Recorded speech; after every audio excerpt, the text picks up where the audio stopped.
This is the story of the most powerful and ruthless king of a dystopian world being reincarnated into a medieval Akai world. As he opens his eyes as a newborn, he finds his mother and father looking at him with love and joy. The parents comment on how their newborn child has facial features similar to their own and are overjoyed by the arrival of their newest family member. The father, Reynolds, names his son Arthur and immediately wants Arthur to call him Papa. However, the mother, Alice, thinks Arthur is too young for that. While the two young parents are goofing around with their new child, Arthur wonders who these two people are and why they are claiming to be his parents. If they really are who they claim to be, that would mean he somehow died in his previous life and has been reborn with his memories intact. Arthur looks at the starry night sky, not believing that after his countless victories and world domination, he's been reduced by the gods to a powerless infant. He is embarrassed, to say the least, and the fact that he has to go through the process of burping is giving him second-hand embarrassment. Arthur doesn't hate his current life, as both his parents are taking good care of him, but he is still displeased. He doesn't want to wear diapers, and he also has a constant sense of fear that someone might hurt him. All he can do to keep his guard up is clench his fist. Arthur's father notices this and uses the opportunity to place his finger under Arthur's hand to show his wife how much their son loves him. Arthur struggles to move, and as he presses too hard, he poops himself, and now his mom has to be the one to clean him. The embarrassment almost makes Arthur want to cry. He wants this bizarre dream to end, but unfortunately, this is the harsh reality he must face from now on. Putting that aside, Arthur witnesses something even stranger. His dad is able to conjure magic and use it to boost his strength. His mom also possesses magic and uses it to heal his dad, making Arthur wonder how magic works, as it is a power he has been unfamiliar with in his past life. He is genuinely fascinated by magic and wants to see more. To do so, he realizes he must grow up first. Meanwhile, his dad enters the forest and subjugates a beast using his strengthening magic. Soon after, his group of friends visits him to hang out. Let me tell you, they will all play an important role in the later story. Back to Arthur. Since he has nothing else to do, he examines his surroundings and absorbs as much knowledge as possible, because universally, knowledge is power. Reynolds comes back home after the hunting session, and Arthur wonders if he is now in a society where every single individual is allowed to own weapons. If this is the case, it means there is a level of danger outside that has made it so. Arthur believes it's only reasonable for him to obtain powers as quickly as he can to adapt to this world. Arthur has many questions, which he unfortunately cannot ask yet. But despite all his frustrations, he still feels happy because he gets to have wholesome, priceless moments with his parents. In his previous life, Arthur didn't even have the freedom to sleep peacefully because his enemies tried to assassinate him every night. Now that he is finally experiencing peace, he becomes accustomed to his new life. After days, weeks, and perhaps months, he learns to crawl and quickly makes his way to the mirror to see how good he looks. After getting used to crawling and gaining good control over his limbs, Arthur sneaks out of his bed whenever his parents aren't around and heads to the library. There, he grabs a book, wanting to learn more about this world, and discovers that the continent he was born in is called Dickon. Dickon contains 3 kingdoms: the Darv Kingdom, where dwarves reside, the Alanoir Kingdom, where elves rule deep within a forest, and finally, the Sapin Kingdom, where humans live, including Arthur. Arthur's nation is a monarchy, but the throne is inherited, unlike his previous world, where anyone could seize the throne by killing the previous king. After gathering basic information about this world, Arthur looks for a book on magic and, in a very cute way, grabs it off the shelf. After getting the book, Arthur begins to reminisce about how much more developed his previous life was compared to this one. The book he had taken was meant to help him understand why this is so. He intends to study magic, which the people of this world refer to as mana. This can only be passed down from generation to generation and can be seen in just 1 out of 100 people. Furthermore, only 2 forms of mana exist in the world: augmenting,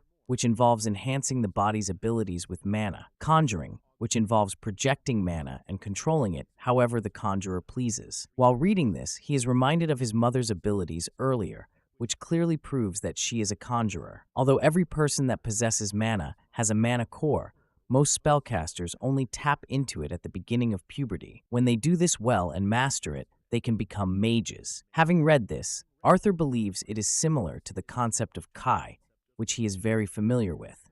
However, he is skeptical about whether this knowledge would serve as a weapon for him, being the wannabe kung fu warrior he is. At that moment, he channels his inner Kai and is about to attain a certain level when his mother, Alice, interrupts him. She carries him up like the baby he is and looks at him closely. At first, he thinks she has caught on to his charade, but she soon reveals that he must have pooped himself, which he clearly did. The stench.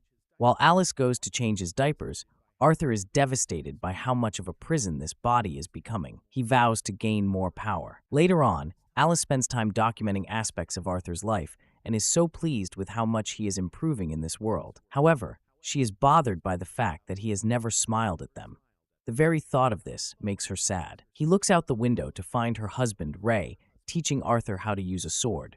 He is so happy to inform Alice about Arthur's progress, but she is pissed at him for teaching their young son a very harmful skill. Sorry, ma'am. Women are hard to understand. She believes he is too young to learn how to use a sword and scolds her husband loudly. On the other hand, Arthur watches them closely and uses them as a framework to understand the structure of marriage, even though he is starting to believe that the world they live in could be ruled by women. Later that day, Alice takes Arthur to the market, and he is so thrilled at everything he sees. Every single item he lays his eyes on seems like a lesson to learn for him. Now he understands why babies look around like they know the place, especially items that didn't exist in his previous world. He even got to observe magic up close, which he found very helpful. On the way back, he is gradually falling asleep, but before then, he thinks about how helpful his family has been to him. They finally get home, and Alice takes him to his room. On the way, she talks about how happy she is whenever he slips out of bed to read,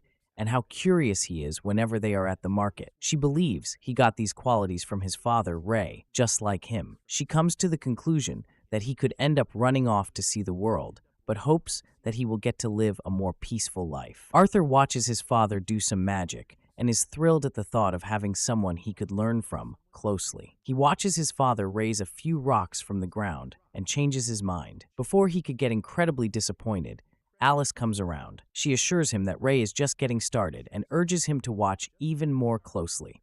At that moment, Ray amplifies his magic and ends up pulling off some advanced skills. Watching him do this, Arthur immediately figures that his father is an augment. He gets pumped to do a trick of his own, but his daydream is cut short when his mom informs him that it is now his bedtime. While she carries him to his room, he comes across a book on the shelf and continues to point at it, crying out loudly for her to let him read it. After a brief moment of unleashing his cute face, she is forced to let him read it for a while. Can anyone tell me how this worked? Just as he reads the book, he reminds himself of all the knowledge he has gained in his bid to produce a mana core for himself. He begins to channel all the mana from various points in his body to one point. He does this for a while, and at the time when his parents thought he would probably be asleep, a loud explosion comes from within the house. When this happens, Ray dives quickly to protect his wife and ends up getting his back burned. After verifying that Alice is safe, they both remember that they had left Arthur in the house. Hurriedly, they run inside and are surprised to their bones when they find Arthur floating midair. They are left dumbfounded at the sight of this and do nothing but watch him as he descends to the ground. Just as he does so,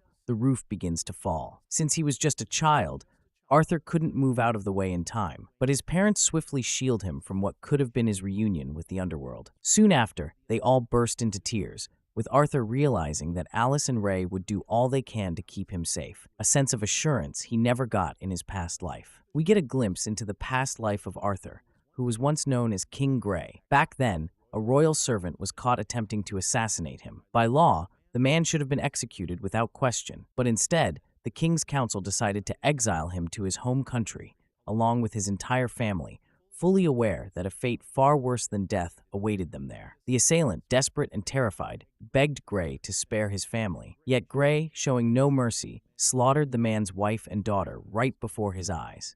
Not out of vengeance, though, but as an act of mercy, a chilling display of just how cold-blooded he truly was. So it's almost unbelievable to think that Arthur, this innocent-looking kid, is the same person who once ruled with such heartless resolve. Right now, Arthur is spending time with his father, Ray, who gifts him a pair of identical combat gloves like his own. But Arthur turns them down, choosing to stick with his wooden sword instead. He believes that with his current physique, wearing the gloves would shorten his reach too much and put him at a disadvantage. Ray doesn't argue or insist.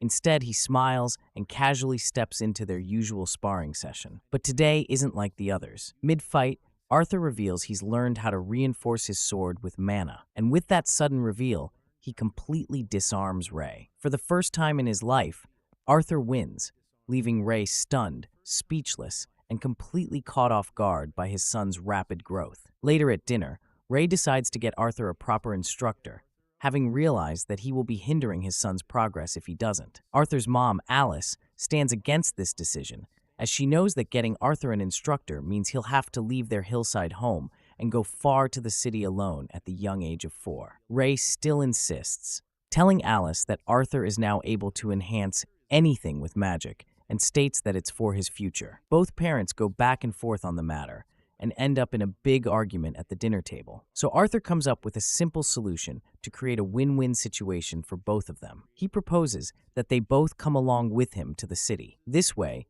Ray gets to have Arthur trained by a proper tutor, and Alice gets to have her little boy by her side at all times. Arthur's parents instantly agree and start packing immediately for their move to the city. Not long after, Ray's friend group, an adventuring party called the Two Horns, comes personally to escort Arthur and his family to the city.